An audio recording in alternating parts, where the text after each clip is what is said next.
Welcome back to another blind reading with Hungry Harmony. Today's Fimfiction will be another FlutterCord fanfic, and I'm excited because I heard good things about this, so I hope you enjoy my reading, and I don't want to keep you guys waiting. Something old, something new. The beginning. Fluttershy kept to herself as usual. Princess Celestia had just congratulated her on her success in reforming Equestria's longtime nemesis, Discord. Princess Celestia and the others were currently talking about what to do with Discord now that he was willing to use his powers for good. Discord himself wasn't saying a word, just watching the discussion from the ceiling.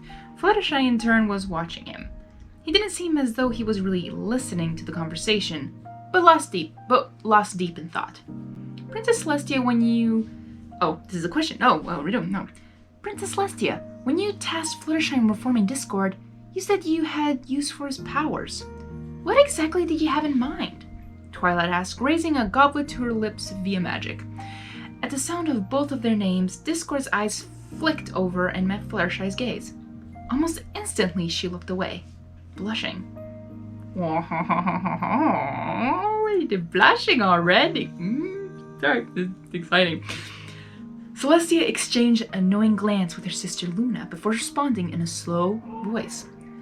Luna and I both have sensed a great impenetrable darkness radiating from a cave about 3 days south of Ponyville.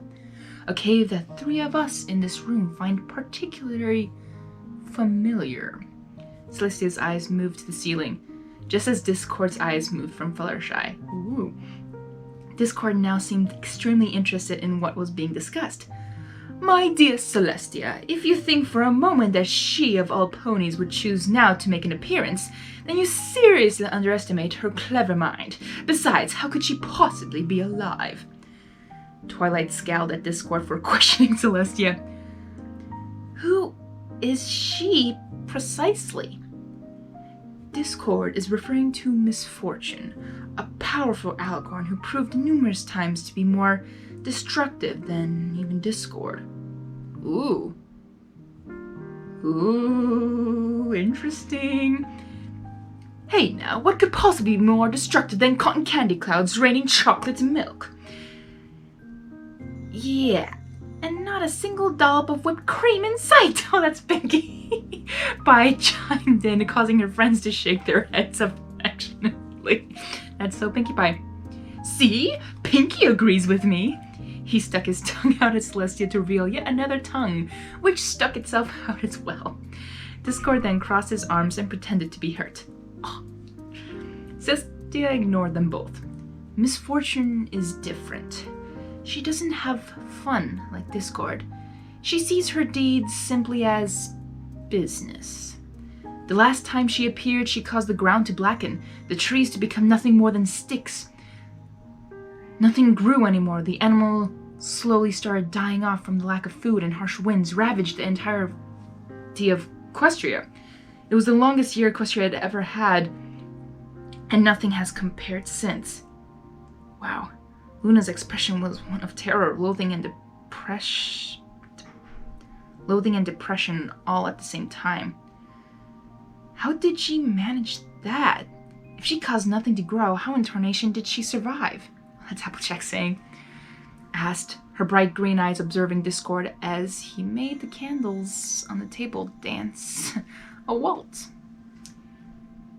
Misfortune learned to feed only on other ponies' suffering. A dark magic indeed, Luna commented after her sister. So how did you defeat her? Twilight had never heard of Misfortune, not even during her extensive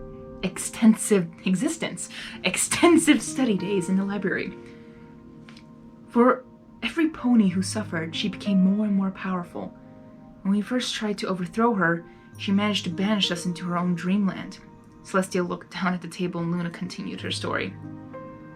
Once we were there, we had to find the lair in which she resided and defeated her there. Time moves so much more quickly in a dreamland than that of a real world. By the time we got back, it had been a year and Equestria was nearly destroyed. Wow. So what happened after you defeated her? We sent her into a dreamland that I created, one that I checked every night so that she cannot ever escape. However, last night when I checked, she was not there. I searched all over and could not find her. That is why we think it must be her.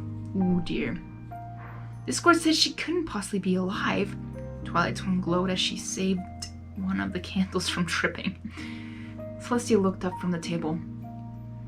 When you send someone to a dreamland, even an immortal, you force their soul to leave their body. When that happens, the body itself is left to waste away just like any other body would. It's been thousands of years, and the logic would have it that there would be nothing left of her body for her soul to go back to. However, we cannot deny that she is gone from Luna's dreamland, and that darkness is a man emanating from the cave that we defeated her at. I thought you said you defeated her in the dreamland. It was Luna who answered this one. Most dreamlands mirror that of reality, with a few minor changes. Miss Fortune's dreamland was not an exception. Because she created her dreamland based on the actual Equestria, we defeated her in the cave both in reality and in her dreamland. It's confusing, but I think you'll understand more when you undertake this journey. What do you mean by that? Rarity almost reluctant to ask the question. We can't be sure if Miss Fortune will send you into a dreamland once you encounter her. Silence swept across the room. Applejack gulped before breaking the silence.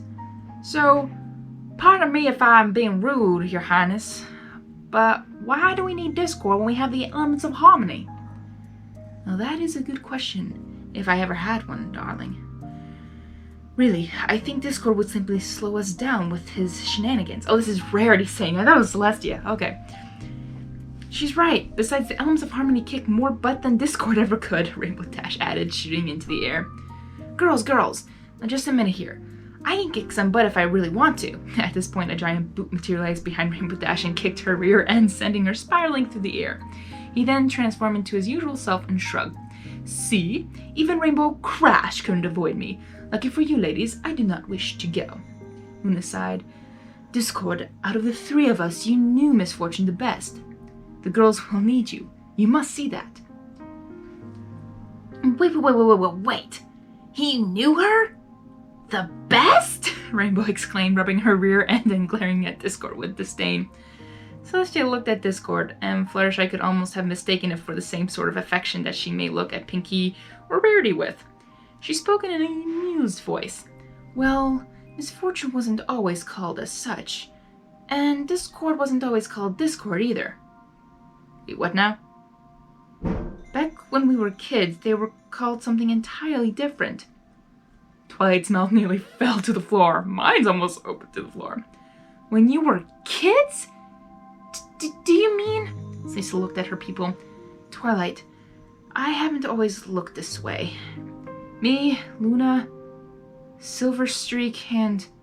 Discord cut Celestia off by zipping her mouth shut. Now just a minute there, old friend. Let's keep that piece of information between us, shall we? Celestia only nodded and Discord removed the zipper. Long story short, the four of us grew up together. Wait a second. Silver Streak? I mean... Is that Discord's old name? If Discord in this alternate universe, if Discord wasn't named Discord before, then... Could his old name be Silver Streak? That'd be so interesting, oh my gosh. Well, that was chapter 1, oh my gosh. Wow, okay, I'm very curious. And this Miss Fortune character too seems very, very dangerous. So, I can't wait to get to chapter 2. So, thank you guys for listening and stay tuned for chapter 2. Hungry Harmony is out. Something old, something new.